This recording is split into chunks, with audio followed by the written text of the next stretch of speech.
This is a direct service tutorial on Medicaid billing. So once you have your caseload and you know who your billable students are, you'll go ahead and start billing for those students. So 2 ways you can do this. You can scroll down to the bottom where you have your caseload. There's this little calendar icon you can click on that takes you to the service calendar. Or at the top of your screen, you can do service capture and then the service calendar. It takes you to the same spot. So to start billing, you need to select the student on your left side pane. So this is where all of your caseload students will be listed. I'm going to select my sample student. And there's 2 options for starting this as well. So you can go to services and then record past services.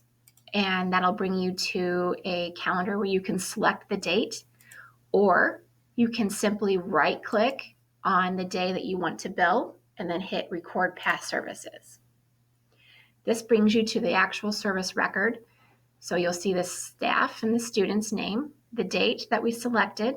You want to select the time that you saw that student. Over at service, go ahead and select the service. So this is a physical therapist, so the service was physical therapy. Service type will be your procedure codes that you will have in your tip sheet, and on our website, you can use that to select what service you did.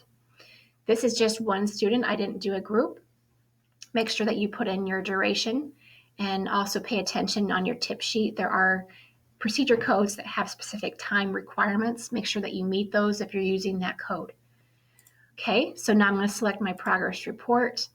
The student is making moderate progress.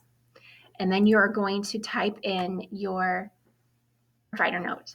The provider note must contain what was done, the student's response to therapy, and plans moving forward. So things that you're going to continue working on, or the new thing that the student needs to have happen.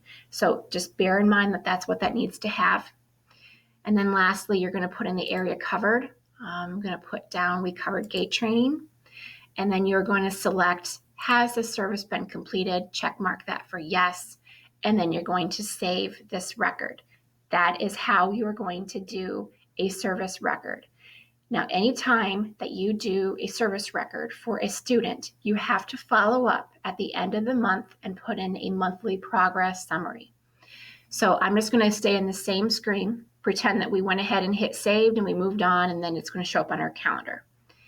I want to show you what this is going to look like. So if we were going to do a monthly progress summary, you are going to select monthly progress summary under service type. That's very important. The duration, just put in anything. The system requires you to put in a number. Again, you can select the appropriate progress report from this drop down. Now, your provider notes. So the main thing is you're summarizing the whole month. So this month, the student worked on this. The progress related to the goals of the IEP. You need to tie that all together. So make sure that you're mentioning the student goal of walking without assistance, whatever that goal is, put that goal in and how that student is coming to that goal.